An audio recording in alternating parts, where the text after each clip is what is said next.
Welcome to my reading of Shefa Gold's Torah Journeys. This amazing book, Sefer, written by Rabbi Shefa Gold.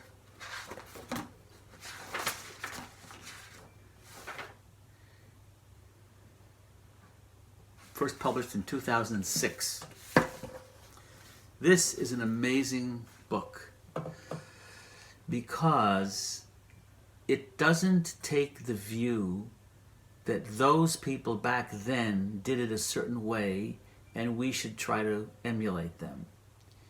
It takes the view that this is a book of us now. This is a book of our inner life. So if there's a Pharaoh or if there's a Moses, it's not just that there was a Pharaoh and a Moses back then. There's a Pharaoh in my life. There's a Moses in my life, inside of me.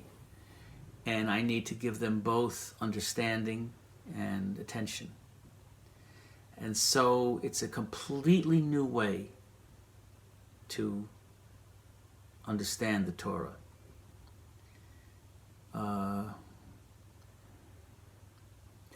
I often go into the Torah, into each Parsha before the Shabbat and read all the various commentaries I can find. And then I read Shefa. And I find often she asks questions the others miss and gives answers that are useful to me. And I thought, it's not that well known, and I thought I should try in whatever small way I can to publicize these insights. So that's why I started this YouTube channel and other ways of reading each week a Parsha. This week I'm a little late, but I'm starting. We're starting over with the Torah. My sukkah is down, and so we start with Bereshis or Bereishit, Genesis. I just want to read one little more bit of introduction. This is by Shefa, the practice of receiving Torah, all of it, and using the whole text as a mirror of the inner landscape prepares me to know my whole world in the same way. Each of us is a microcosm of reality. To know the vast realms of self is to know the universe. That's the insight right there. And when I glimpse the great mystery of all, I am sent within to know the wholeness from the inside. Got it? Okay. Bereshit, in the beginning. Genesis 1:1 through 6:8. God creates the world. The blessing. Every Shabbat celebrates creation and thus the continuing recreation of our world. Creation begins with light, or, which is another word for consciousness. God wraps us within the garments of skin, or, which is light, or, made dense. Our physical bodies and the whole world that we see enfolds the light of creation. In this way, our world both reveals and conceals the light of creation. Describing the creation, the Zohar says, the silkworm wraps itself within and makes itself a palace, and this palace is its praise and a benefit to all. Our journey of consciousness, light, leads us through embodiment, the palace of existence, to enlightenment, where God waits for us, ever present. From the purity and innocence of Eden, we journey forth through duality, represented by the tree of good and evil, through self-knowledge, suffering, and mistakes, towards the tree of life, a tree that is rooted in the divine reality with branches that find their flower in our humanity. The blessing comes as we receive a vision of the palace, physical reality, and let its praise sing through us.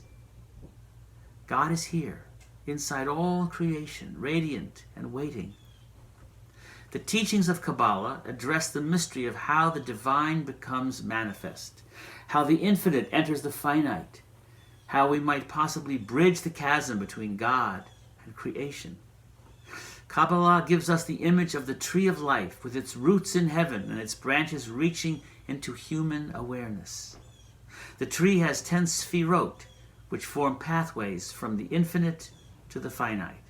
Each sephira is perceived as a set of associated images that elucidate a certain quality, such as loving flow, boundaried strength, balanced beauty, endurance, or sparkling glory. The tree of life is a vehicle for blessing. It is the connection between heaven and earth, between the infinite and the finite. The 7 days correspond to the 7 lower sefirot of the tree of life. Each of these 7 days and sefirot blesses us with its own gift. Moving along the pathway of the palace of creation, we discover God herself wrapped within. As we get closer, we ourselves unwrap the mystery of existence, the presence of God within everything. So, with the creation of light, consciousness, the dividing of light from darkness, we receive the blessing of chesed, of love and flow. With the creation of the firmament, the separation of the waters above from the waters below, we receive the blessing of gevurah, boundaries, strength, and discernment. With the creation of land, sea, and vegetation, we receive the blessing of tiferet, beauty, harmony, balance. With the creation of the sun, the moon, the stars, we receive the blessing of netzach, endurance. With the creation of fishes and birds, we receive the blessing of hod, sparkle, and variety.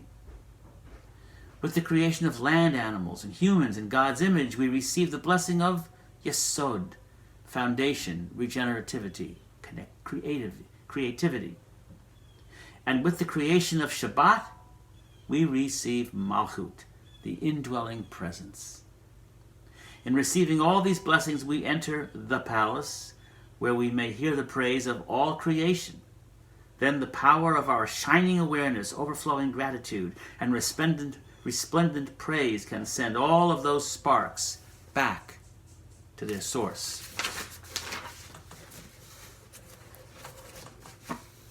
The spiritual challenge. Our soul's journey begins with the question of Ayeka, where are you?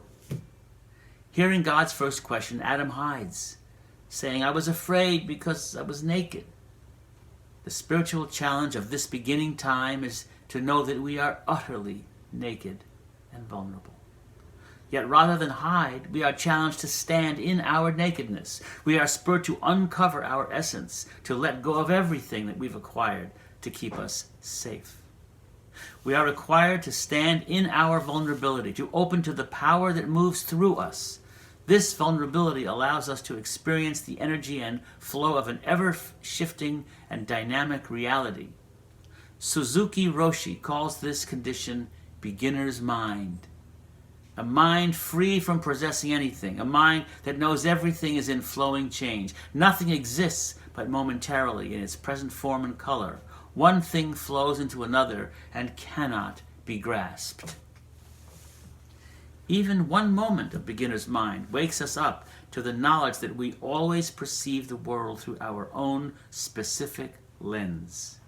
Our first challenge is to examine that lens in order to learn its particular distortions and colorings. The second challenge is to receive creation as a gift, experiencing the complete swirling recreation of the world in this present moment. Instead of trying to figure it all out by acquiring more and more data about the world, our challenge is to simply open to the gift of each breath and enter the process of freeing our attention so that we can receive in radical amazement the newness of each moment. This receptivity is dependent upon being present and finding a heart of gratefulness for this very moment. The third challenge lies in becoming co-creators with God.